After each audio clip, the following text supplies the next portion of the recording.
जय हिंद everyone, welcome back to my channel. My name is major Ashish. Andaman के area में इंडिया को बहुत बड़ा जैकपॉट लगा है जो कि नेचुरल गैस और रिजर्व से है। एंड ये न्यूज़ इंडिया के लिए बहुत ही बड़ी है। अभी ये जो चीज़ है बहुत ही इनिशियल स्टेज पे है और इस न्यूज़ को जो ब्रेक किया था वो ब्रेक किया था इंडिया के एनर्जी मिनिस्टर श्री हरदीप सिंह पुरी जी ने। जैसा कि आप इनके ट्वीट में भी देख सकते हैं कि हमें एक अपॉर्चुनिटी मिली है नेचुरल गैस की, जो कि श्री विजयपुरम में 2 वेल जिसकी डिस्टेंस है 9.20 नॉटिकल माइल्स यानी 17 किलोमीटर जो शोर लाइन है वहाँ से।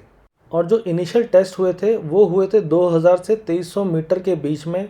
और वहाँ से एक सैंपल लाया गया था काकीनाडा, जहाँ पर ये पता लगा कि इसमें 87% मीथेन है। ये है अपना प्यारा भारत। और इंडिया के जो साउथ ईस्टर्न एरिया है जहाँ पर अंडमान निकोबार आइलैंड्स है वहाँ पर ये डिस्कवरी हुई है। और ये सेम चीज़ को हरदीप सिंह पुरी जी ने एक वीडियो भी ट्वीट किया था, जिसमें आप ये वीडियो में भी देख पाएंगे एक फ्लेम जलता हुआ दिखाई दे रहा है। अक्सर कंपनीज ये आइडेंटिफाई करने के लिए कि यहाँ से ऑयल है या नहीं है तो वहाँ पर ये फ्लेम का इस्तेमाल किया जाता है। तो वो फ्लेम वो जला के रखते हैं ताकि उनको आइडिया लग जाता है कि यहाँ पर एक फ्लेमेबल चीज़ है जो कि यूटिलाइज हो सकती है एज ए नेचुरल गैस। ये एक रैंडम फोटोग्राफ है जिसमें आप देख के समझ सकते हैं कि फ्लेम कैसे ये बर्न होता है। एट प्रेजेंट इंडिया की जो डिपेंडेंसी है ऑयल की वो बहुत ही ज़्यादा है। ऑलमोस्ट 80% के आसपास इंडिया अदर कंट्रीज़ पे डिपेंडेंट है, जिसकी वजह से कई बार आपने देखा होगा कि डोनाल्ड ट्रंप कई बार इंडिया को धमकाते हुए दिखे होंगे कि जहाँ पर वो उन्होंने 50% टैरिफ भी लगाया है। जस्ट इमेजिन कि इंडिया के पास अगर सफिशेंट नेचुरल गैस होता तो किसी भी कंट्री के ऊपर डिपेंडेंट नहीं होना पड़ता, इंडिया खुद आत्मनिर्भर होता।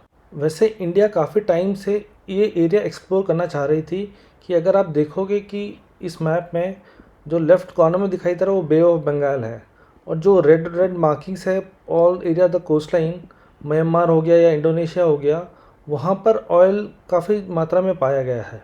इसलिए इंडिया भी काफ़ी ज़्यादा कॉन्फिडेंट थी कि हमें इस पूरे एरिया में एक्सप्लोर करना चाहिए और नेचुरल गैस को ढूंढना चाहिए। तो फाइनली इतने मेहनत के बाद में ऑयल इंडिया और ओएनजीसी जो इस काम में लगी हुई थी उन्हें एक अचीवमेंट मिली और ये कंफर्म हो गया कि हमें नेचुरल गैस यहाँ से मिल सकता है। अभी ये सिर्फ कंफर्म हुआ है कि हमें यहाँ पर नेचुरल गैस मिलेगा, बट कितनी क्वांटिटी में मिलेगा, क्या हम इसे कमर्शियल यूज़ के लिए यूज़ कर पाएंगे, तो वो अभी फर्दर इसमें टाइम लगेगा। कुछ महीनों के बाद आपको पता चलेगा कि हाँ हमें यहाँ मिल सकता है या नहीं मिल सकता है। जैसे कि आप इस फोटोग्राफ में भी देख पाएंगे, उसको पहले डीप जाके आइडेंटिफाई करेंगे, फिर उसमें लेटरल एक्सपेंशन करके फिर फर्दर आइडेंटिफाई करेंगे कि क्या हमें इसे कमर्शियल यूज़ पे कर सकते हैं या नहीं कर सकते हैं। जो हरदीप सिंह जी ने बोला था कि 87% मीथेन मिला है, तो मीथेन का यूज़ क्या क्या होता है, तो कुछ फ्यूल में यूज़ इस्तेमाल होता है, कुछ सीएनजी बनाने में जिसका यूज़ ट्रांसपोर्टेशन के लिए किया जाता है, केमिकल इंडस्ट्री में यूज़ होता है, फर्टिलाइज़र प्रोडक्शन में यूज़ होता है, वेस्ट मैनेजमेंट में यूज़ होता है और पावर जनरेशन में भी यूज़ होता है। और सेम अगर मैं इंडोनेशिया की बात करूँ तो इंडोनेशिया ने 1970s में ही इसका आइडेंटिफिकेशन कर लिया था और उन्होंने अपने जो रिज़र्व बनाना शुरू कर दिए थे। अभी कमर्शियल्स के लिए काफ़ी सारी कंपनी अभी आने वाली है, इसमें इन्वेस्टमेंट करने वाली है और उसके बाद हमें फर्दर फाइनल कुछ क्लियरेंस मिलेगी कि क्या इंडिया उतना ऑयल निकाल सकता है जो कि इंडिया के कितने परसेंटेज लोगों के लिए काफ़ी होगा। नेचुरल गैस की जो डिस्कवरी है वो इंडिया के लिए काफ़ी ज़्यादा अपॉर्चुनिटीज़ लाने वाली है इन फ्यूचर। और शायद हमारी जो डिपेंडेंसी है फॉरेन कंट्रीज़ के ऊपर ऑयल के लिए वो काफ़ी ज़्यादा कम हो सकता है। सो इवेंचुअली इंडिया के लिए ये बेनिफिशियल ही है। आज के लिए इतना ही, फिर मिलेंगे। जय हिंद।